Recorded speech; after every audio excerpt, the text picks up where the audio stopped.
Well, first of all, my name is Jim Benson. If you don't know me, I do a lot of the pitching work around here, especially during the winter and summer months too. And I'm going to go over two things today. I'm going to go over warming up and then pitching. Now, I'm going to tell you something. I started coaching my son when he was 7. So I've been through this, all right, at every age, okay? And I remember falling into a trap. And it's something I hope you guys don't do. When the kids get to practice or a game, first thing they do is they pick up a ball and they go down the right field line and the left field line and they start playing catch. And you know what? In some cases, there's not a coach down there at all. And so they're down there playing catch by themselves. And if they're not screwing around, okay, which they oftentimes do, they're certainly not working on the correct throwing mechanics. You guys, it is the worst mistake you will make. You can't let the kids go down there and play catch by themselves. It's the most important part of a practice or a pregame, in my opinion, is to go down there and really monitor what's going on when they warm up. You've got to do it. I'm telling you right now. If you ask Mr. DeWitt, he will tell you it's the most important thing you will teach the kids all year. Okay? And maybe for every single year on up to where they're 16, 17 years old. Because I see them now sometimes 15, 16 years old, they can't throw. They don't know how to throw. Because they didn't learn how to do it when they were young. All right? So you guys, this is really important. All right. If you've got time, there's a 3-part drill that Coach DeWitt uses. All right? I recommend. It's very similar to what I've always taught as well. Right? And what we're going to do is we're first going to work on the grip, okay, and how the ball spins out of the fingers.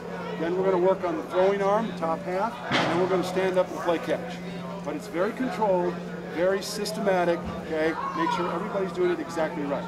All right. First thing is the grip, all right? When you look at a baseball, all right, and you've got the horseshoe, all right, what we want to do is we want to get a 4-seam grip. 4-seam grip simply means you go across that horseshoe, and when the ball spins out of your fingers, all 4 seams will spin backwards as the ball flies to the target. That's it. That's why it's a 4-seam grip. All right? Now, the reason this is so important, I need someone with a glove. Who's got a glove? Okay, what's your name? Okay, Charles, you're gonna help me. Okay, all right, I need you to stand right there, Charles. Okay, stand right there. Okay, now, the reason this is so important to learn to backspin the ball is because when they start at this age, okay, they're going to turn their hand, wrist, everything else, all right? And what we want to try and train them to do over time is really cut right through that baseball, get really good backspin on it.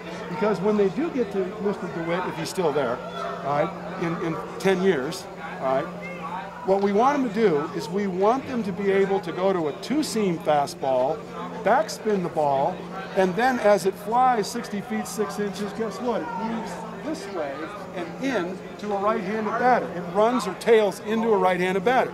That's a beautiful pitch to have. But you can only achieve it by backspin. Okay? You can't achieve it any other way. What most kids do, right, unfortunately, is most kids will pressure the other side of the ball and they cut the ball. So the ball moves this way. But you know what? By the time they get to high school, they're going to start tinkering with curves, sliders, everything else. They'll have a lot of stuff that goes like this. They won't have anything that goes like this. That's why it's so important.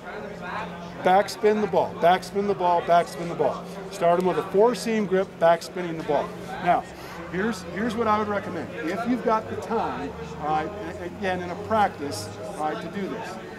Get some baseballs, put a stripe right across the horseshoes. That's what I did here. Because what we're going to do, now Charles, I want you to back up a little bit, okay? And then you're going to drop down, Charles, to one knee, your right knee if you're right-handed.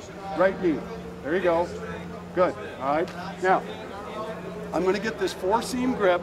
And by the way, a lot of your kids, their fingers are small. I know that. Okay? If they can't grip the ball with 2 fingers, go ahead and let them use 3. As long as, again, they're over the top, okay, on that 4-seam grip. If they use all 4, that's fine too. All right? Their hands will grow, they'll get bigger, all right, and they'll be able to eventually use a 2-seam grip. When they do go to 2 or 2 fingers, when they do go to 2 fingers, make sure the fingers are close together. You don't want this. This is a splitter. This is not a fastball grip. All all right, they've got to be about a finger's width apart, okay, all right, when they grip the ball. So, and their finger width. So you got to get those fingers, right, pushed together a little bit. That's why a lot of them still, right, have to go with 3, and that's fine. Okay. All right. Now, when we backspin the ball, all we're going to try and do is just cut the ball right in half with the fingers. Use the wrist. Let the ball spin backwards to each other. The reason that the line is on there is because we want to see it. We want to make sure the ball is flying and backspinning as it flies through the air. So that line should remain vertical. Charles, you ready? All right, we're going to elevate the elbow a little bit. All right, and we're just going to spin it. Okay, you can do it. All right, good, babe. Okay, do it again. Okay, just backspin it. Backspin it. That's how you learn to try and generate that backspin. All right, this drill takes 5 minutes. But again, if you've got the time to do it at practice, do that first.